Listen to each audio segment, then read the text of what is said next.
Good afternoon, and welcome to the February 10th meeting of the Rotary Club of Louisville. Greg Fischer was elected Louisville's 50th mayor in 2010 and was sworn in for a third four-year term on January 5th, 2019. Under his leadership, Louisville has seen more than $20 billion in capital investment, including 2 new bridges, 3 new regional libraries, a soccer stadium, a new West Louisville track, dozens of new hotels, the launch of Bourbonism, and the Evolve 502 Promise Scholarship that ensures every public high school graduate has an opportunity for higher learning. That's one of the many educational projects that the Rotary Club of Louisville was instrumental in developing.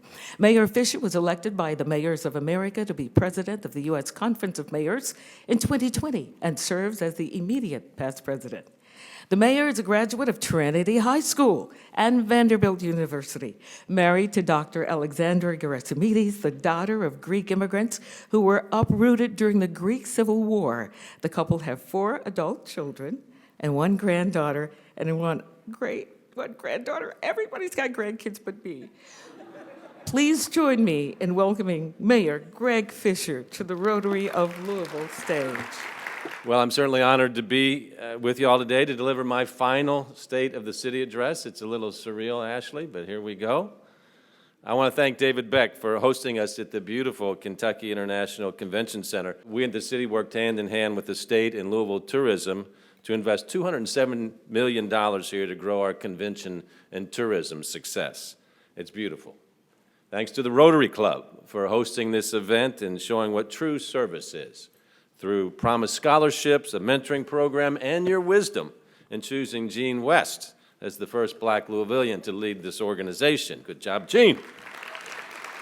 I want to thank my family for always standing by me, and I'm really happy to be joined today by my wife, Alex, my son, George, parents Mary Lee and George, and my sister, Lynn. From family, I'll give it up for them, sure. From my family, just like you all, I'm sure I learned some foundational lessons. From my mother, the importance of always helping others. And from my dad, to treat everyone equitably and always be positive. From my wife and her family, the passion of immigrants to pursue the American dream. And from my children, my beautiful granddaughter and grandchildren to be, the optimism that anything is possible. And from my sister, determination and unconditional support throughout my life. Thank you, guys. Family. Now, the first time I spoke to you all as mayor, 11 years ago, I outlined 3 city values to guide our work: lifelong learning, health, and compassion, and I spoke of 1 city, 1 community, 1 family.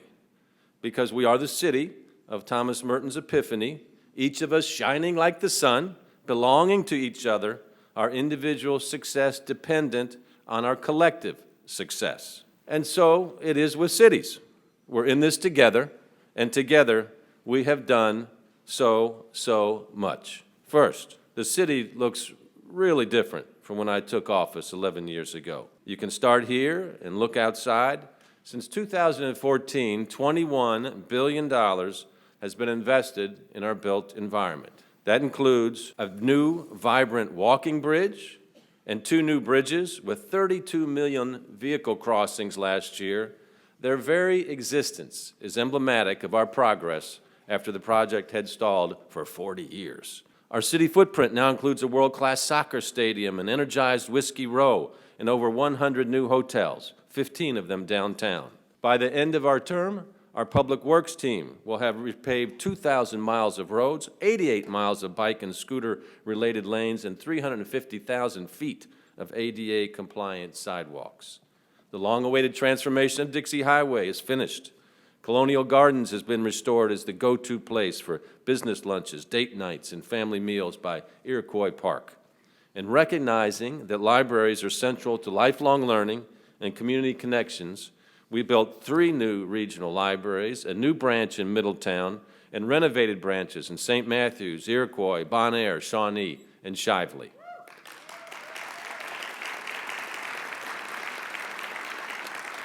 We conducted the country's first ever urban heat island study and helped launch Trees Louisville, Henry, which is well on its way to creating 45% tree canopy coverage by 2050.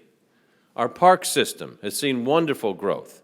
Since 2011, we've increased the Louisville Loop by 50%, added a public boat ramp in Shawnee Park, built or modernized 12 spray grounds, built 26 new playgrounds, and remodeled the Iroquois Overlook. Racial equity has been a driver of our work since day one. That's why, well before many other cities, we took down racially offensive statues, a Confederate statue, the Castleman statue, and the Prentice statue. Because if a statue is not welcome in all neighborhoods, it should not stand in any public place of honor.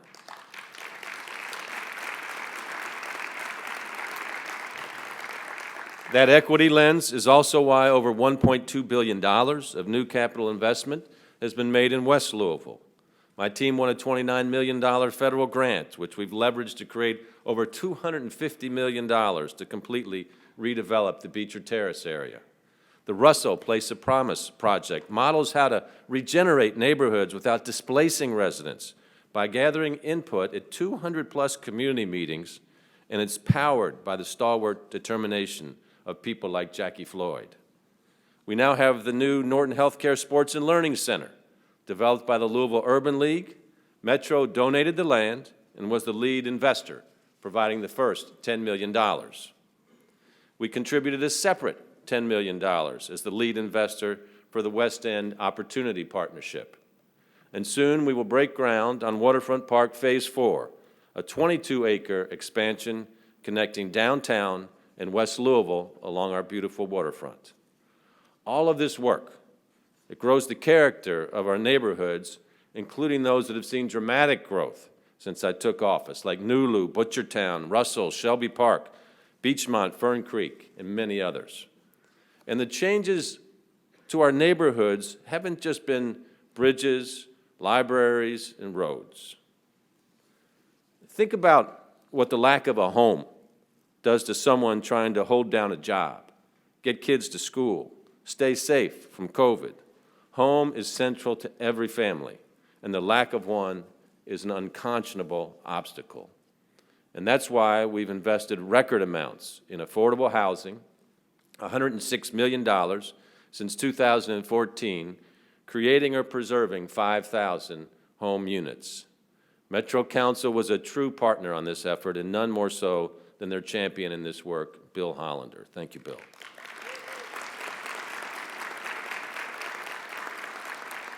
And I also want to thank the Rotary for your all's groundbreaking work to improve access to capital for the first-time home buyers in West Louisville, with a goal of raising $5 million for this important effort. Now, to address the historic injustice of redlining, by the end of this year, we will have helped 500 low-income residents build wealth through the Down Payment Assistance Program, and almost 3,000 existing homeowners make critical repairs so they can maintain home ownership. We use $96 million in federal and state COVID relief funds for eviction prevention, and we're recognized by the White House as among the best cities in the nation to do so. We're also using $40 million from the American Rescue Plan to mitigate homelessness. And to help address vacant and abandoned properties, we've gotten 6 state laws changed, sold 675 properties, foreclosed on more than 1,000 homes, and demolished 954 vacant and abandoned structures. We did all the aforementioned work on our built environment, on housing, on the very architecture we see around us. Because, as Nigerian architect Mariam Kamara said, architecture is the stage on which we live our lives. And that's what this is all about. Investing in the stage is important, but investing in the people on the stage is even more critical. So, we got to work. Remember how good it felt for you to earn your own money from your first job, have cash in your pocket? When I took office, the federal government had just dropped funding for summer youth programs. So we created Summer Works. In our first year, we employed 200 kids And over its lifetime, SummerWorks has placed 23,000 youth in summer jobs with 240 employers.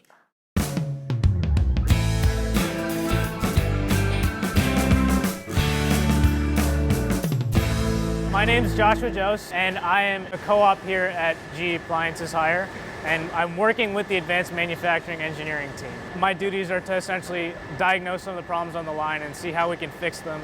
My introduction to SummerWorks was actually through a friend of my mom's. Yeah, I applied and I got the job, and for the next 9 weeks I was working as a manufacturing team member here on the line. I think it's great for our city leaders and Mayor Greg Fischer to really invest in our youth. For any businesses that might be interested in joining the SummerWorks program, I would say it's great because you get to build professional relationships with talented youth, and they can make a meaningful impact on your business. I'm extremely grateful to be here and to SummerWorks for really feeding me into the supply chain co-op program, because I really got a unique experience that I don't think a lot of other people have. It really taught me the value of hard work. All the engineers that I've met are brilliant, and they're really hardworking people. And it's really an honor to work with them and learn from them. So I'm really appreciative of this opportunity. So the data shows that SummerWorks youth are more likely to graduate high school, go to college, and find employment. It's a great investment. Now, we also created the Cultural Pass to close the opportunity gap and stop summer learning melt by bringing children to places of learning, culture, and stimulation.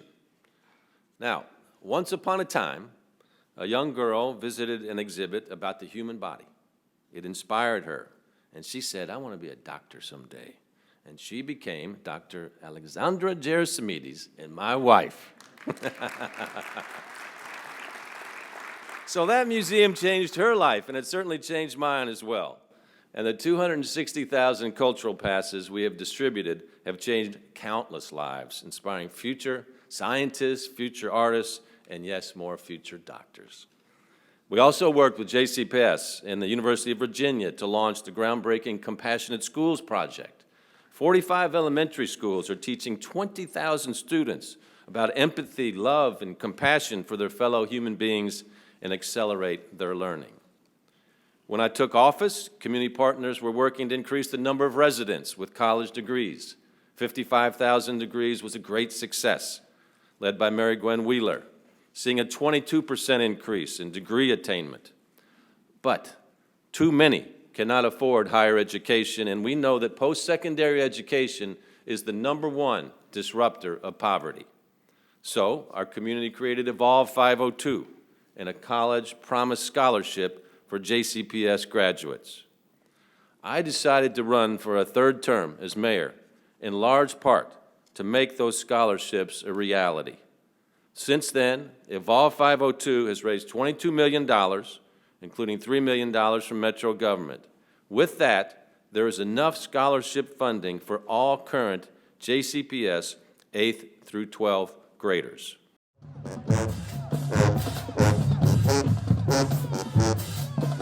My name is David Oliver. I am a freshman here at Simmons College of Kentucky. I'm currently in the marching band. I'm here to get my degree in music, hopefully transfer to UofL my junior year and finish out and get my bachelor's degree. My dream is mainly to become a police officer. That's like my #1 goal, but with my music degree, I hope to travel the world, play music in exotic lands. It's always been my dream of mine. Kids like me, nobody goes to college unless it's off a sports scholarship. Where I come from, college is okay, but I know a lot of people that go, but they never finish because of money issues. I was just playing baseball, going to work, but then when my mom told me about this, I'm like, oh, because that day, I never forget it, it was February 18th, 2021. I was like, oh, I'm going to college. What the mayor did with his partners, they all came together. I'm very proud that they did that. You know, for me to go to college, they care, they really, really care. They want to see you succeed. I'm doing really well. I got a 3.7 GPA last semester. The Evolve 502 scholarship has opened a huge door in my life. The Evolve 502 scholarship has given me a better starting point than any other scholarship or school can ever do.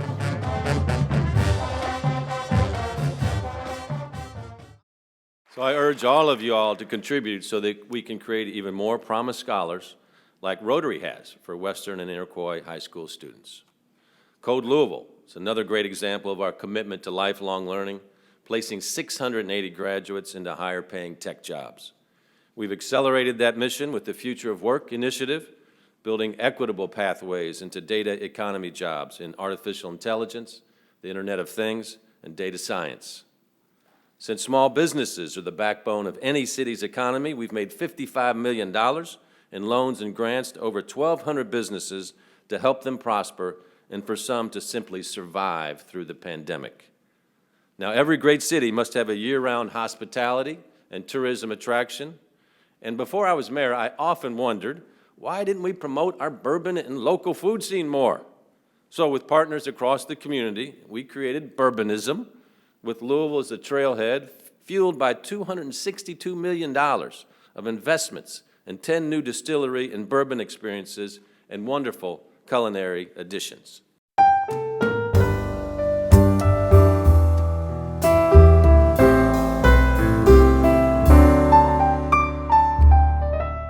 I'm Peggy No Stevens, president of Peggy No Stevens and Associates, and I'm also a master bourbon taster.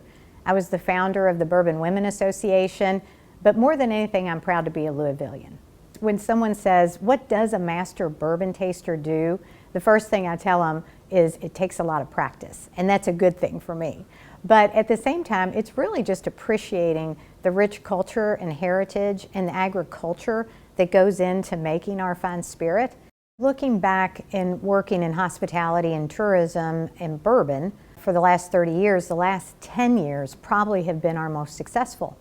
And I really give credit to so many different agencies and associations like the Kentucky Distillers Association, the different distilleries that are here that wanted to grow the business of tourism, but also Mayor Fischer for creating the term Bourbonism and really bringing that to life. I remember sitting in the mayor's office early on when we were just putting our arms around what Bourbonism was. And I think that he really, as a mayor, supported the whole concept. And from there it blossomed. We've really just started. Even though we're over 200 years old, I think that we are really impacting our tourism community with it. And people are understanding the success and also the economic value and how it drives jobs and drives our community together. So I think we've just begun. When we raise a glass to the tourists, we also raise our economy. Cheers. All right, so Bourbonism, 4 key ingredients: bourbon, hospitality, distillery experiences, and local food. It's now a global attraction and will drive our hospitality industry for years to come, along with nationally known festivals like World Fest, Jack-O-Lantern Spectacular, and of course, Bourbon and Beyond. Also, Louisville is now known as a great soccer city, with Lou City FC and Racing Louisville FC, the professional teams based at the beautiful Lynn Family Stadium, which last year hosted both the NWSL Championship and the Women's Cup, a premier international sports event. Now, I was determined to do everything needed to bring pro soccer here, as the biggest sport in the world, and in the process, dramatically improve the city's front door.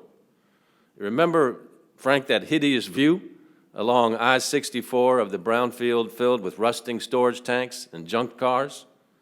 We resolved to transform that embarrassing space into something spectacular.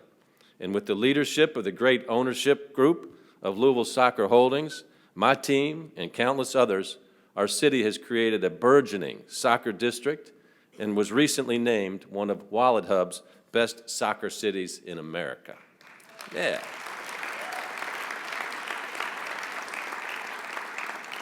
And a little breaking news, the Women's Cup International Tournament is coming back this August. Now, over the past 11 years, we've also made policy and program changes to lift up our people. We celebrated those who put their lives on the line by bringing back the Veterans Day Parade establishing the Week of Valor, and becoming among the first cities to meet President Obama's challenge to end veterans' homelessness.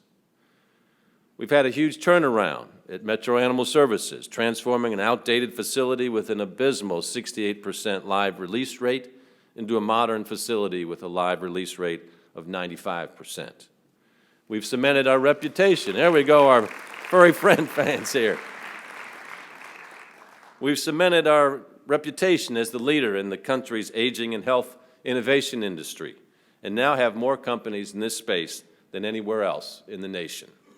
And as the home of the UPS Air Hub, and with an intentional emphasis on logistics, we now have the 5th busiest cargo airport in the world, which played a really critical role in vaccination distribution.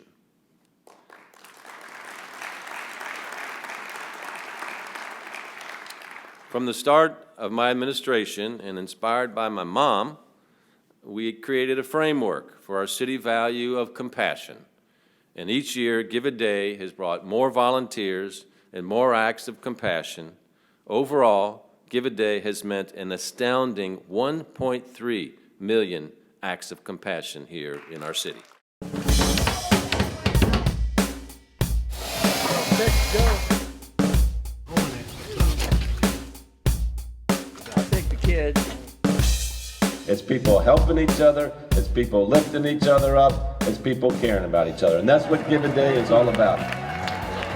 This shows that it's not just one organization. It takes every organization, the entire team, to come together, the different businesses who have donated the materials for us. So it truly is an act of the whole community. Hi, I'm Jasmine, and my son's name is Jazon Evans. He attends Maupin Elementary. I heard about Build-A-Bed actually through the school and the staff. I thought it was a great idea because it was during the pandemic and we had just moved into our apartment. We needed the help at the time. And it made me feel great to know that there was someone out there that cared. Well, I reached out to one of the staff members at Maupin. Actually, Mr. Custis brought it over. He slept so good on that new bed. If the mayor was here right now, I would tell him thank you for giving a day to the community, because everyone needs that. Just help each other out. It's not that complicated. We've had 40 different cities benchmark Give a Day and what we're doing in our city. That's what's innate with people. They want to do that. They want to help each other. It sends a signal to the rest of the world that something special is happening here, and we want that something special to happen in every city in the country.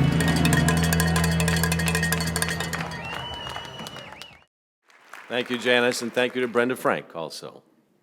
This commitment to compassion led to the historic 2013 visit by His Holiness the Dalai Lama, and a remarkable partnership that continues. We've been blessed with many partners who inspire, challenge, and energize us, and no one has done more of that than the champ. Muhammad Ali was born and raised in the Parkland neighborhood before he became the 3-time heavyweight champ of the world, civil rights and religious freedom advocate, global humanitarian, and United Nations messenger of peace.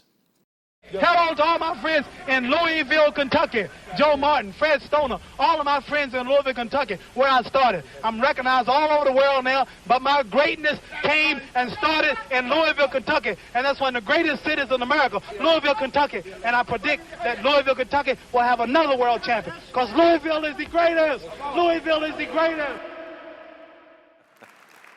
Louisville's the greatest. We love the champ. We love that. Now, the week of his funeral, my staff, the Ali Center, and welcome Marilyn Jackson, and countless Louisvillians responded by paying tribute to Ali's immeasurable accomplishments. We were determined to send him off with the dignity and the class that he deserved. So with the eyes of the world upon us, an extraordinary week-long outpouring of love and joy celebrated his life and his legacy, and made me so deeply grateful to be your mayor. Knowing that his story will motivate countless generations, we created a film about that week, The City of Ali. Thank you, Graham, and thank you, Reagan, which just premiered on PBS and inspired a curriculum for school children.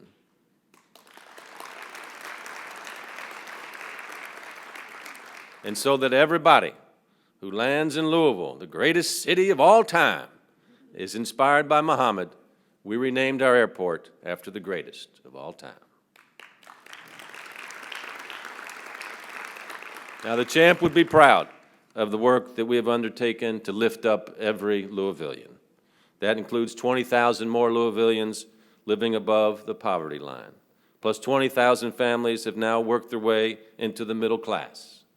Our foreign-born population has increased by 40% since 2010. They're achievers with higher rates of graduate and professional degrees and entrepreneurship. And this dynamic community is absolutely essential for Louisville to prosper economically and culturally. For Metro families, our employees, we partnered with Metro Council to begin providing 12 weeks of paid parental leave for city employees who are new moms and new dads. So out of many, one Louisville, one family, 100%, 7 years in a row. That's the perfect score we've received from the Human Rights Campaign for our work for and with the LGBTQ community. We've done all this work and so much more thanks to the work of community partners. All of y'all should feel this success. I want to thank the Metro Council for their partnership. And I want to thank my incredible and tireless team at Metro Government, led by the incomparable Deputy Mayor Ellen Hessen,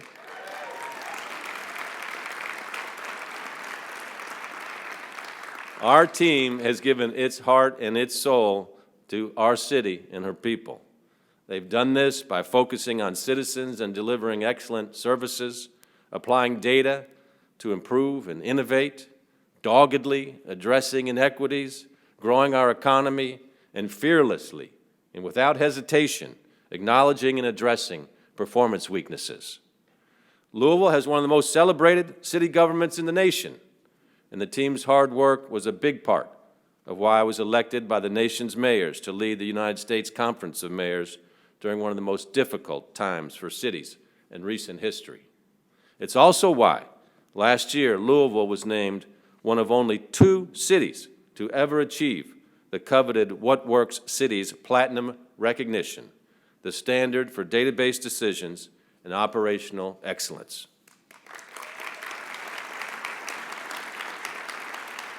Thank you, Grace and team. And quite simply, no mayor could ask for a stronger, smarter, more compassionate team than the chiefs, the directors, and staff at Metro Government. You have my never-ending appreciation.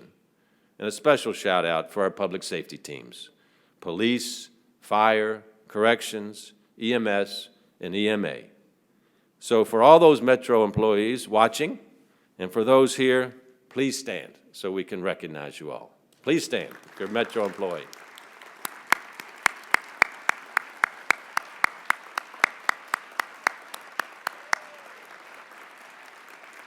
Thank you all. So it's obvious I'm proud and grateful for what has been accomplished since I became your mayor. But I also say mayors are in the reality business. So there are always challenges to face. That's the reality of it. A stubborn pandemic that's taken too many lives. A level of gun violence that's unacceptable here and all across our nation. A necessary reimagining of public safety, and too many people still left out of opportunities by centuries of systemic racism. And so, we fight on. We start by tackling public safety challenges. Recognizing that police cannot arrest our way to a safer city, we created a whole-of-government approach. And our 6-pillar strategy includes programs to intervene and prevent violence, aided by a quadrupling of funding approved by the Metro Council. Increased incentives and salaries to attract and retain employees for public safety agencies, which are seeing shortages locally and nationwide. And we know that critical to our residents being safe is having trust in law enforcement. And that's why we undertook an independent, top-to-bottom review of our police department after the 2020 civil unrest, resulting in over 100 recommendations currently being implemented. It's why we hired a new reform-minded police chief in Erica Shields.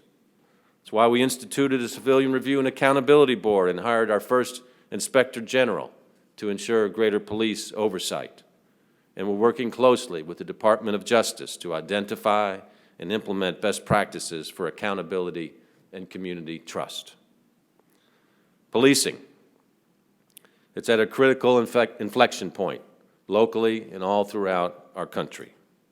Our police officers perform an incredibly difficult job, not one that many want to sign up for. And for their work under the most challenging and grueling circumstances, especially these past 2 years, thank you again for your devotion to our city.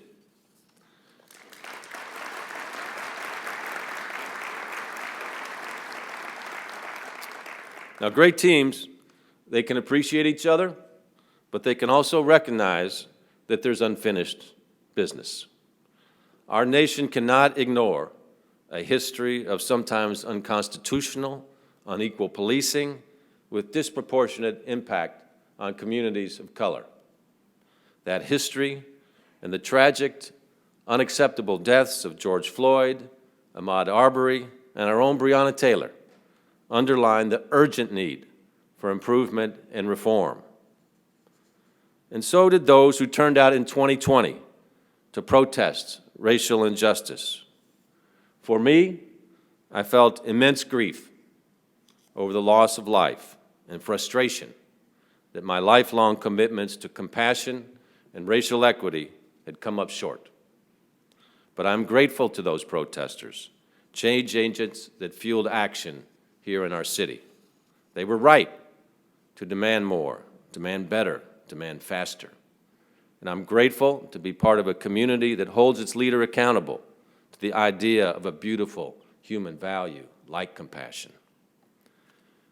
Tragically, we cannot bring Breonna Taylor back, but in the wake of her death, the protests and the introspections they caused accelerated our action and work and made our city stronger. Work to create justice, it will never be complete, but we must honor the pain of 2020 by creating a more just Louisville, and in so doing, become a model for all of America.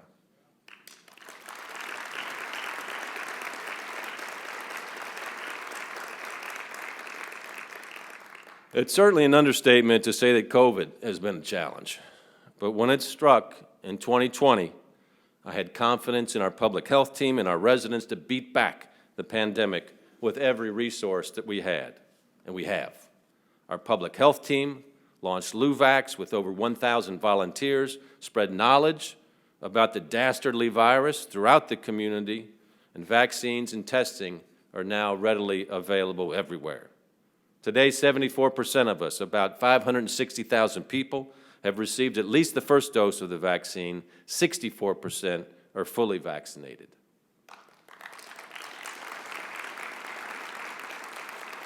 My deep appreciation goes to our COVID vaccine task force, co-chaired by Bill Altman, a great citizen who stepped up and simply asked when the pandemic started, "How can I help?" I'm grateful for his service and that of the entire task force and our public health team. Good work.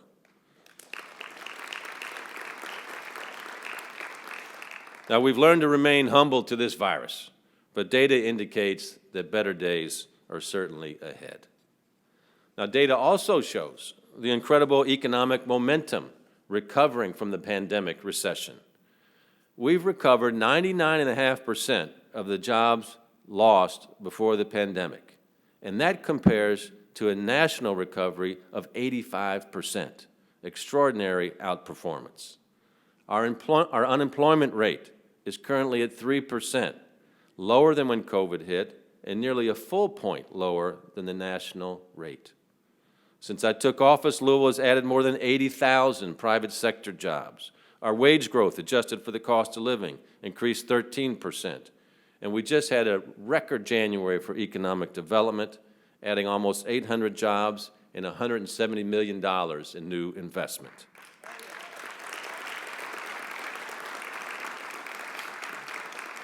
So our collective work's paying off, and our continued efforts keep us moving forward together. Now look, it's obvious, city government's going to continue long after me, but you have my commitment that I will be running through the finish line in this, my final year in office. As the champ said, don't count the days, make the days count. We will make each of the remaining days count. In the coming months alone, more Louisvillians will return to the office to work, pumping more dollars into our small businesses, and adding even more vibrancy to streets and neighborhoods. Downtown businesses are growing with 30 retail openings in 2021 compared to 17 closings. We'll launch a universal basic income pilot to counter poverty and promote financial stability and opportunity. We will open the new safe outdoor space to further address homelessness. We'll join a digital inclusion program that distributes refurbished laptops and tablets to close the digital divide. We will launch a program to increase the use of solar installations to expand our sustainability efforts. Kids and officers will be enjoying the new Police Activities League to create an environment of trust and respect. We're expanding Lean Into Louisville with courageous conversations on discrimination and hate to unify our city around fairness, opportunity, and compassion. $400 million in federal American Rescue Plan funding will spur catalytic projects in housing, public safety, workforce, small business, public health, and stronger neighborhoods. And we stand ready to receive or compete for hundreds of millions of dollars from the new federal infrastructure law for roads, bridges, water and sewer systems, high-speed internet, and electric vehicle infrastructure. I leave every state of the city excited about the incredible work ahead of us, none more so than this here in my final year. Cities are living, growing families, which means simply the work is never finished. My team and our residents have been resolute in creating a better Louisville. Our city has undergone significant change from when my administration started 11 years ago. And I am very pleased to report that the state of our city is very strong.